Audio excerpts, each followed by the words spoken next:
Mais du coup, ce manque de transparence a aussi concerné la note du 16 février? Oui. D'accord. Non, mais parce que la note du 16 février a aussi son importance, parce qu'elle est produite 2 jours avant la réitération par le ministre de l'objectif de déficit. En réalité, c'est un peu embêtant, parce que nous ne l'avons pas eue, mais nous la connaissions. Celle-là, elle a fuité assez largement. Mais elle n'avait pas de statut officiel. Vous disiez qu'il y avait une alerte de la Cour des comptes ou du HCFP dès le 27 septembre 2023 sur des hypothèses qui paraissaient, ou des prévisions qui paraissaient trop optimistes. Est-ce que pour vous, on peut considérer qu'au moment du PLF 2024, le gouvernement dispose de suffisamment d'informations pour considérer que ces hypothèses ne sont pas les plus probables et que du coup, ces prévisions de déficit ne sont pas les bonnes? Et comme je le dis moi-même, incontestablement, la prévision de 1,4% pour le PLF 2024 est exagérément optimiste et tout à fait volontariste, puisque le consensus des économistes s'établit à 0,8. Et quand nous avons des échanges avec l'administration, naturellement, nous le lui disons. Nous échangeons aussi avec des instituts de prévision qui nous le disent aussi. Donc voilà, c'est un choix qui a été fait.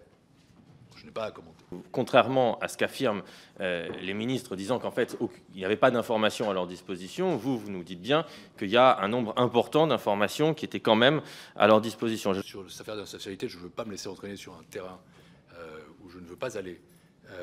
Le fait qu'on aurait pu choisir un autre chiffre de croissance et qu'il était volontariste ne veut pas dire qu'il y ait eu une intention de tromper.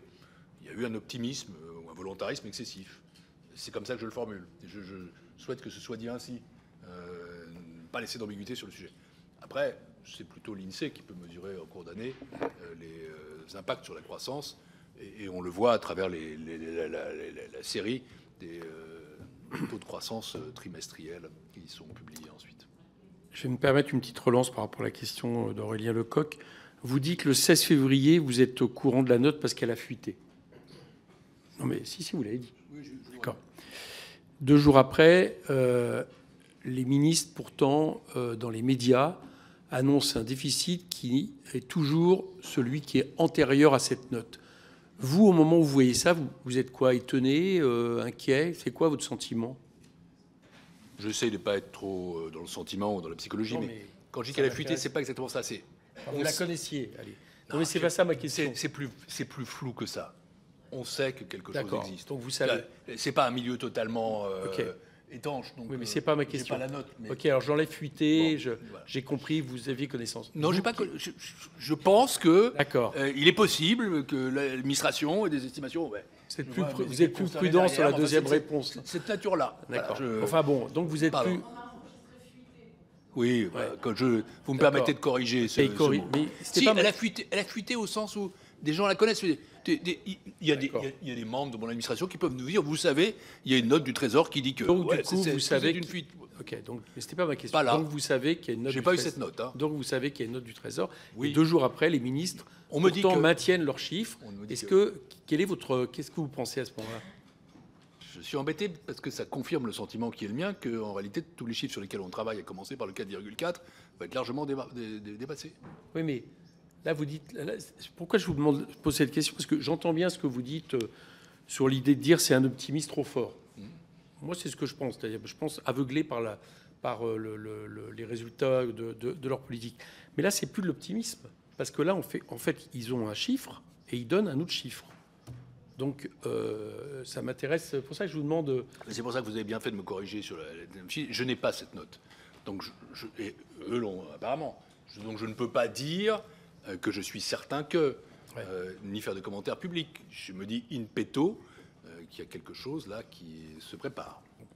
D'où l'importance d'avoir les notes intermédiaires pour la HCFP. Absolument. Ce que nous sommes un certain nombre à subodorer depuis quelques semaines dans cette commission d'enquête, c'est-à-dire que, alors certains ne vont pas employer le mot insincérité, mais manifestement quand même, le gouvernement aurait dû, et il savait qu'il ne pouvait pas présenter un PLF 2024 avec ces chiffres-là, alors même qu'il avait été alerté depuis longtemps.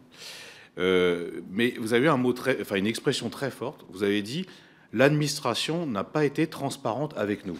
Vous l'avez dit, hein. C'est très fort. Et moi, la question que je me pose, c'est bon, l'autonomie de l'administration est quand même relative. C'est un moment, les dirigeants, si l'administration n'a pas été transparente avec vous, est-ce que c'est pas tout simplement qu'elle a supposé que les dirigeants à Bercy souhaitaient ou même les encourageaient à ne pas l'être? Ça, c'est ma première question. Vous avez dit aussi, c'est un milieu qui n'est pas totalement étanche. Ça, c'est évident. Et nous, ce qu'on sait, c'était ce qu'avait confirmé l'audition de M. Fournel, de mémoire, le directeur des finances publiques. Il nous avait dit, dès le cœur de l'été 2023, on savait qu'on aurait un problème de recettes.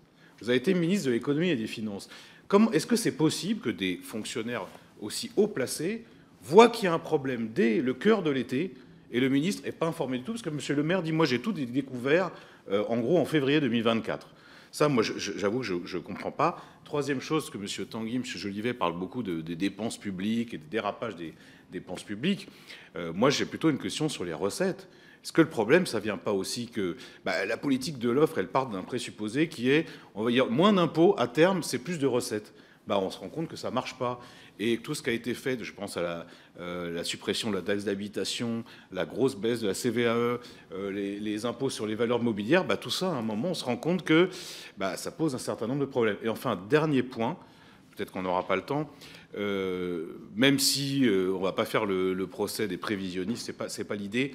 Moi, je ne comprends toujours pas comment on a pu se planter à ce point sur l'impôt sur les sociétés, parce que ce n'est pas 1 ou 2 milliards de différence entre le réalisé et les prévisions. Là, on est à plus de 10 milliards sur l'IS. Et pareil sur la crime. La crime, c'est quand même un rendement, mais tout petit, alors qu'on escomptait quand même plusieurs milliards. Monsieur Morel, merci de votre question. Je crois avoir répondu sur l'IS et sur la crime. Je ne vais pas répéter mes réponses. Je pense que là, il y a eu du volontarisme, sans aucun doute. Et sur l'IS, on a quand même perdu un peu le contact avec le patient. Mais sur les deux premiers points. Sur le premier, je ne peux pas vous répondre en vérité parce que je n'étais pas dans la pièce. Je ne sais pas qui décide que certains documents soient transmis ou pas.